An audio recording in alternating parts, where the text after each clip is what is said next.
வாக்கு எண்ணிக்கைக்காக தென் மாவட்டங்களில் மேற்கொள்ளப்பட்டுள்ள ஏற்பாடுகள் தொடர்பான விவரங்களை வழங்க மதுரையில் உள்ள வாக்கு எண்ணிக்கை மையத்திலிருந்து நமது மண்டல தலைமை செய்தியாளர் வெற்றி நேரலையில் இணைந்திருக்கிறார். அவரிடம் விவரங்களை கேட்கலாம்.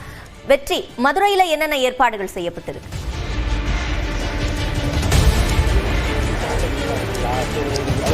மதுரை மண்டலமாக பார்க்கும்போது 6 மாவட்டங்கள், மதுரை, விருதுநகர், திண்டுக்கல், தேனி, சிவகங்கை, ராமநாடு 6 மாவட்டங்கள், 36 சட்டமன்ற தொகுதிகள் வாக்குகள் 10 மையங்கள் எண்ணப்படுது. இதில் அதிகபட்சமாக தமிழ்நாட்டிலேயே மதுரையில் தான் இருக்கக்கூடிய 10 தொகுதிகள் வாக்குகள் 5 மையங்கள் எண்ணப்படுது.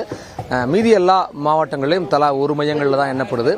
இங்கே பதிவாகக்கூடிய வாக்குகள் அடிப்படையில் பார்க்கும்போது கடுமையான போட்டி அப்படிங்கிறது 13 தொகுதிகளில் தென் மாவட்டங்களில் அந்த 36 தொகுதிகளில் திமுக வர்சஸ் அதிமுக இடையே இருக்கும் அப்படிங்கிற ஒரு நிலை அப்படி நீடிக்குது.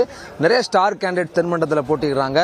விஜய பிரபாகரன் இருக்கிறாரு விருதுநகர் தொகுதியில், நயினார் நாகேந்திரன் இருக்காரு சாத்தூர் தொகுதியில், திரு ஓ பன்னீர்செல்வம் திமுக சார்பில் போட்டிக்கிறாரு. இப்படியாக மதுரையில் இந்த தொகுதிகள்லாம் கடுமையான போட்டி இருக்கு அப்படிங்கிறது குறிப்பிடத்தக்க வேண்டிய அம்சம். தேனி மாவட்டத்தில் ஆண்டிப்பட்டி கம்பத்தில் போட்டி இருக்கு. திண்டுக்கல் தொகுதியாகட்டும், ஒட்டஞ்சத்திரம், நிலக்கோட்டை, வேடசந்தூர் 4 தொகுதிகளில் போட்டி கடுமையாக இருக்குது. மதுரையை பொறுத்த வரைக்கும் மதுரை மேற்கு, மத்தி, திருப்பங்குன்றம், திருமங்கலம், ஆர்பி உதயகுமார் போட்டிருக்கக்கூடிய திருமங்கலம், சிடிஆர் நிர்மல்குமார் தாவேகா சார்பில் போட்டிருக்கக்கூடிய திருப்பரங்குன்றம், மேற்கு செல்லூர் ராஜா போட்டிருக்கக்கூடிய மேற்கு தொகுதி, மதுரை மத்தியில் பிடிஆர் வர்சஸ் சுந்தர் சி, இப்படி கடுமையான போட்டிகள் மதுரையில் இருக்கு. காரைக்குடி பொறுத்த வரைக்கும் சீமான் போட்டி தான், அந்த தொகுதியில் கடுமையான போட்டி இருக்கு. ராமநாதபுரத்திலையும் பரமக்குடி, திருவாடனை தொகுதிகளில் கடுமையான போட்டிகளை பார்க்க முடியுது. இப்படியாக கடும் போட்டிகள் இருக்குது. அதுக்கு ரொம்ப முக்கியமாக பார்க்குறோம், காலையிலேயே வாக்கு எண்ணும் மையத்துக்கு வேட்பாளர்கள் வந்திருக்காங்க. அதிமுகவினுடைய மேற்கு தொகுதி வேட்பாளர் முன்னாள் அமைச்சர் செல்லூர் ராஜு காலையிலேயே வந்திருக்காரு.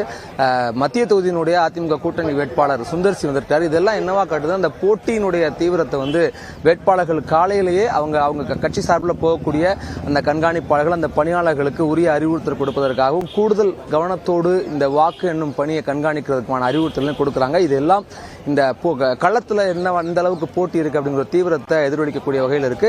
8 மணிக்கு வாக்கு என்ன துவங்கினதுலேருந்து முன்னிலை நிலவரங்கள் தெரிய வந்துடும். சிவரஞ்சன், சற்று நேரத்தில் தென் மண்டலம் யாருக்கு, ஏற்கனவே 25 தொகுதிகளை திமுக வச்சிருக்குது, 11 தொகுதியில் அதிமுக வச்சிருக்கு. இதில் யாருக்கு கூட போகுது, யாருக்கு குறைய போகுது அப்படிங்கிற சற்று நேரத்தில் தெரிய வந்துடும். சிவரஞ்சன், நிச்சயமாக வெற்றி, நீங்களும் இணைப்பிலேயே காத்திருங்க.